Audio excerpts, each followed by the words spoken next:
Tiago 4, de 7 a 10. Sujeitai-vos, portanto, a Deus, mas resisti ao diabo, e ele fugirá de vós. Chegai-vos a Deus, e ele se chegará a vós outros. Purificai as mãos, pecadores. E vós que sois de ânimo dobre, limpai o coração. Afligi-vos, lamentai e chorai. Converta-se o vosso riso em pranto e a vossa alegria em tristeza. Humilhai-vos na presença do Senhor e Ele vos exaltará. Amém. Eu cantava num conjunto chamado Conjunto Luz da Vida. Era um adolescente. Entrei com 14 anos.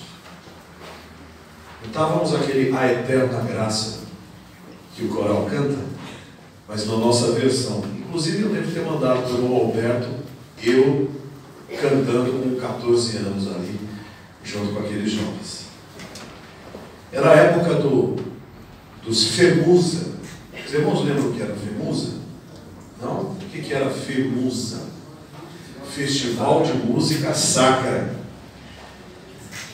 E um deles se realizou na Igreja Batista Memorial de São Paulo, em Osasco, quando ainda era naquele templo Caracol, templo do pastor Frederic Vitos. Aqueles que são mais antigos devem lembrar, deve ser da parentada. Chegamos lá em 10 conjuntos. Nós cantávamos com playback. Era uma coisa do outro mundo, né? Éramos 14 adolescentes. Quando nós chegamos lá, foi gente com 20, com 25, com 30. Gente com instrumentos musicais e a gente com uma fitinha lá para cantar. E todo mundo tentou se apresentar para ganhar o primeiro prêmio. E de repente chamaram um grupo de jovens ali que também foi cantar. Eram uns 10 mais ou menos. Eles estavam simples, não estavam com roupas de gala, estavam com roupas normais. E o único instrumento que eles tinham era um violãozinho surrado, bem riscado mesmo, que nem o meu ali, do arrebentado, mas tocando. E foram lá na frente, e nós, quando apresentamos, nós somos o Conjunto Luz da Vida, da Igreja Batista em Sumarezinho, cantamos desde não sei quando, somos todos não sei o quê, cada um foi se apresentando. E eles chegaram à frente, colocaram-se todos ali, eles estavam assim, contritos, e o líder deles, que estava com o violãozinho, disse: nós somos o conjunto tal, estamos aqui porque amamos a Jesus e viemos repartir um hino que a nossa alma quer entoar para Cristo. Já destoou do festival inteiro, né? Falei, já perderam, né? Perderam tudo. Quando essa moçada se pôs a cantar, os olhos deles brilhavam com um brilho que nós não tínhamos. E eles cantavam com uma simplicidade que, vamos dizer, musicalmente, diante do que nós tínhamos, era muito inferior, mas espiritualmente era quilômetros à frente do que estávamos, e dissemos: perdemos. E aí o festival, certamente que eles ganharam, mas eles falaram assim: nosso propósito não foi ganhar, o nosso primeiro prêmio deixamos para o segundo, para o terceiro, e o outro pode ficar, nós só queríamos partilhar a fé. Aí eu, novo convertido, né, eu quis saber qual era o segredo deles. Eu falei: eu quero isso para mim também. E fui lá fora e disse: vem cá, me conte a história de vocês. Aí o rapaz disse: você quer saber mesmo? Ele devia ser bem mais velho, né? Ele devia ter uns 20 anos. E eu com 14, 15 anos, né? Então ele era um adulto e eu era um moleque. Então ele se sentou e disse assim: sabe, nós somos da igreja tal e existimos há uns 5 anos.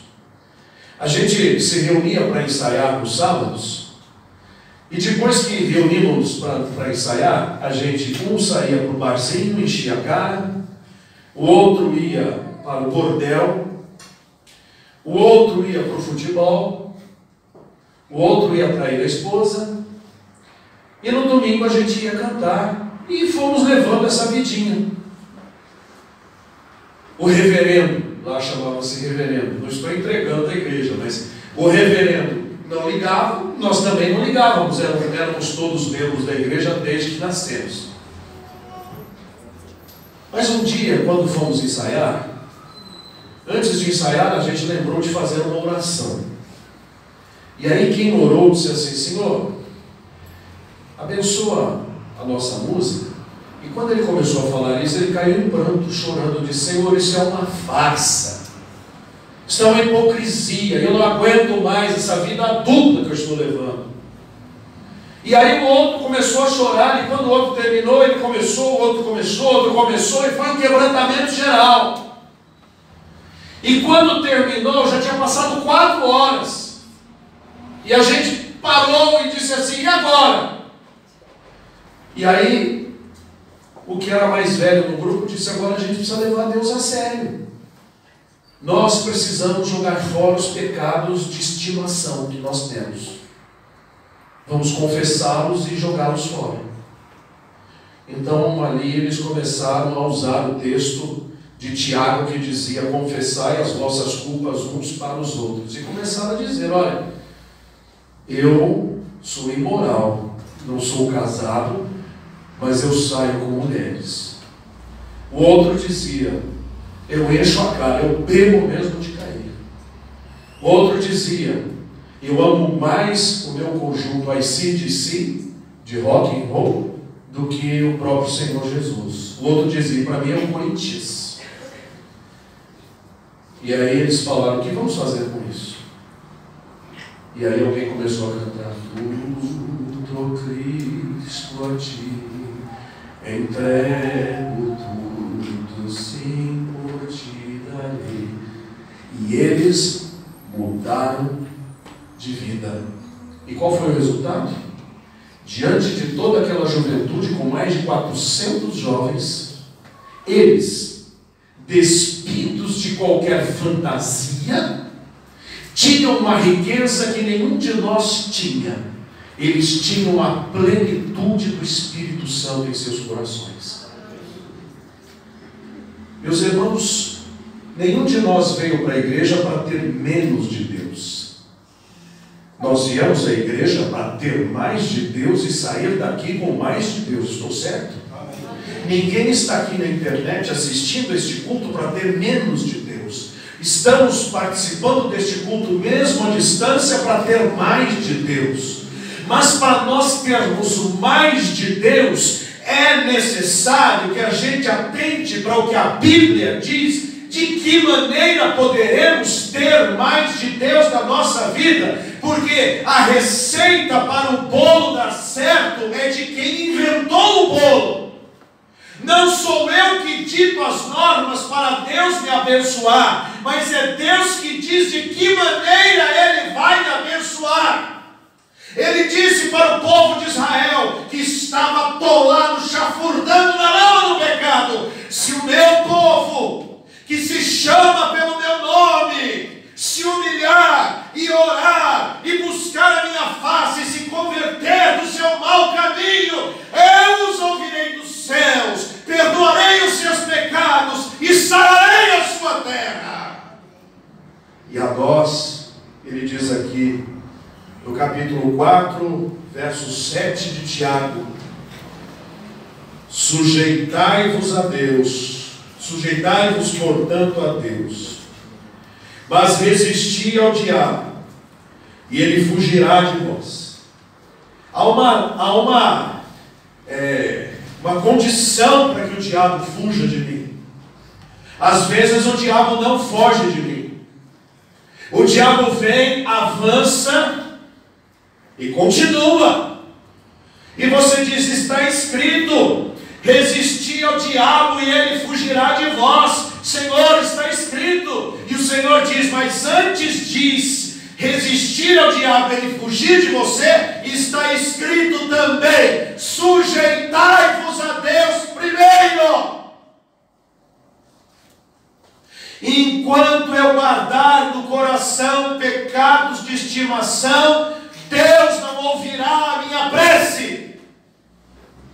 Enquanto eu de fato não abrir mão dos meus direitos e me converter dos meus maus caminhos, todos eles, o Espírito de Deus não virá me revestir da sua glória, e eu não experimentarei aquele brilho nos olhos, e nem aquela plenitude onde eu posso dizer: ah, Pai, glória e majestade ao teu nome. Algo que vem da alma, algo que só quem experimentou pode testemunhar da beleza desta graça dos céus.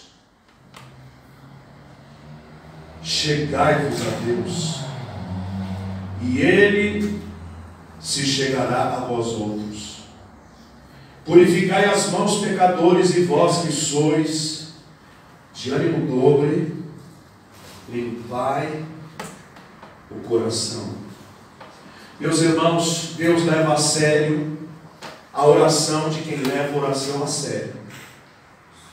Quando nós pedimos: Senhor, opera na minha vida, transforma a minha vida, nós também estamos dando direito a Deus de entrar nas dependências, nas esferas do nosso coração e arrumar a casa. É como se simbolicamente nós pegássemos e disséssemos: Senhor, está aqui a chave da minha casa, pode entrar. Deus vai lá e abre, e entra, e você diz: Jesus entrou na minha vida, glória a Deus, amém, aleluia. Mas tem um quartinho trancado, e Jesus vai pegar a chave do quartinho, e você põe a mão na fechadura e diz: Senhor, aqui não. Mas por que aqui não? Aqui, Senhor, é meu quarto especial, eu guardo as coisas que me são especiais. E o que é que você guarda aí? É meu, Senhor. Bem, se você quer que eu seja o rei da sua vida, eu preciso ter acesso aqui. Ai, Senhor, eu tenho vergonha, mas eu só posso ser Senhor da sua vida se for Senhor de tudo. Se você não me der a chave desse quartinho, eu não sou Senhor de nada, e não adianta me tratar de Senhor. E quando Jesus abre, porque você cedeu a chave, você orou, disse assim: eu quero ser Senhor amado, como um vaso nas mãos do goleiro. Deus ouviu. Quebra minha vida. Ele disse: seja feito conforme a sua fé. Ai, Senhor, o que foi isso? Ué, você acabou de pedir. Então ele entra na salinha. Sabe o que ele encontra? Uma administração dos seus bens que não está de acordo com a palavra de Deus. Na palavra está escrito: a ninguém devais coisa alguma, e você deve tudo. Você vive de dívidas e de comprar coisas que não valem absolutamente nada. Você gasta dinheiro com o que não é pão e não entrega nas mãos do Senhor o que é dele, e nem aos pobres dá do seu pão para alimentá-los. Como ser santo se o seu dinheiro não for santo? Ele abre a salinha e olha a sua vida moral, o seu relacionamento, a sua sexualidade, a sua consulta de pornografia na mídia. E ele diz: como você quer que eu encha a sua vida de poder e graça, se você está com esta porta do inferno aberta dentro do seu coração? Se você quer que eu seja Senhor da sua vida, tira isso daqui. Ele abre outra porta de dentro daquela salinha e encontra o time do seu coração, porque você dá a vida, fica desde a 1h da manhã para poder assistir ao futebol às 5 horas da tarde, pagando 500 reais e não é capaz de ser dizimista e não é capaz de repartir o seu pão com quem precisa. O seu filho sabe o hino do seu time, mas não sabe o hino da palavra de Deus, porque você não ensina. O Senhor abre a porta e vê a bandeira do seu partido. Você dá a vida pelo seu candidato, pelo seu presidente, pelo seu governador, mas você não dá a vida por Jesus e não vive por Ele. Pode até marchar para Jesus como os hipócritas fazem nas ruas. Jesus não precisa de gente que marche por Ele. Jesus precisa de gente que o obedeça 365 dias por ano.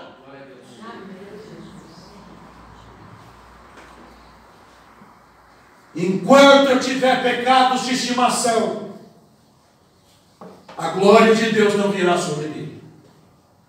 Enquanto eu tiver pecados encobertos, como Acã, que quando Deus mandou destruir um país, disse: queimem tudo. E este homem miserável, não obediente à palavra do Senhor, pegou uma capa babilônica, umas poucas moedas, escondeu debaixo da tenda, e por causa daquilo foi a razão da morte de centenas e centenas de pessoas em Israel. E era uma porcaria de uma capa. Como às vezes o nosso pecado é deste tamanhinho, mas é ele que estraga tudo. Não é assim que quando alguém vai fazer um exame de câncer, às vezes a coisa é de milímetros, não é? Pois é aquilo ali, tão pequenininho, que precisa ser extirpado. O pecado é um câncer na nossa alma. Não brinque com o pecado. Há poucos dias um homem criou um jacaré, dizendo que os jacarés só atacam porque não são tratados com amor. E ele então criou um jacarezinho pequenininho, bonitinho, fazia cuti-cuti na cabeça dele, dava de comer, bichinho lindo, comia na mesa, de pequenininho, dormia na cama dele. O bicho cresceu, o rabo estendeu, os dentes saíram para fora, e num belo dia o jacaré arrancou a cabeça dele.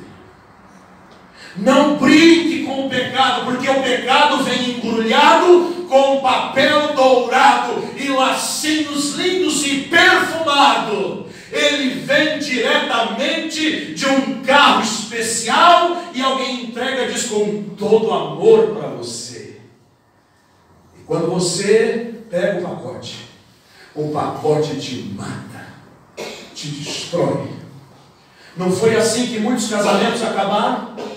Porque o pecado entrou no coração de alguém. Não foi assim que muitos relacionamentos de pais e filhos acabaram, quando por causa de uma bobagem destruíram a amizade de anos. Não é assim que muitas igrejas terminam, quando por causa de porcarias são capazes de se baterem.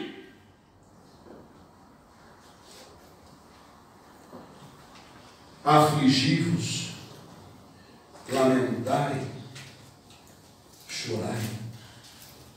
Converta-se o vosso riso em pranto e a vossa alegria em tristeza. Ué, mas isso aqui é o contrário do que fazem por aí. Dizem que é para que uma igreja esteja cheia do Espírito Santo, seja uma igreja avivada, nós temos que ter aqui muito festival, muito pula-pula, muito roda-roda, muito grita-grita. E aqui está dizendo que para ser uma igreja verdadeiramente cheia da graça de Deus, tem que ter gente que sabe chorar, gente que sabe pedir perdão, gente que sabe dizer: eu não sou o que eu deveria ser, eu me arrependo por isso. E então diz a Bíblia: humilhai-vos na presença do Senhor. E o que o Senhor vai fazer? Está escrito no verso 10. O que Ele vai fazer?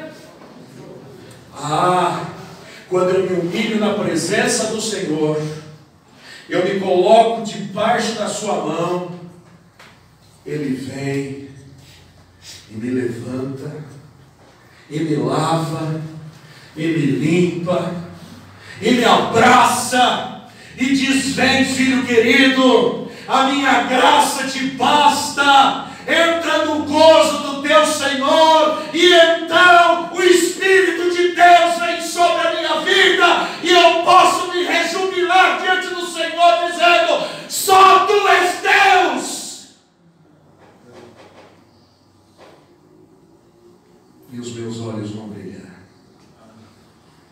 e o diabo vai fugir, e o pecado será vencido, e a reconciliação vai acontecer, e a vitória eu terei. Eu quero ser assim.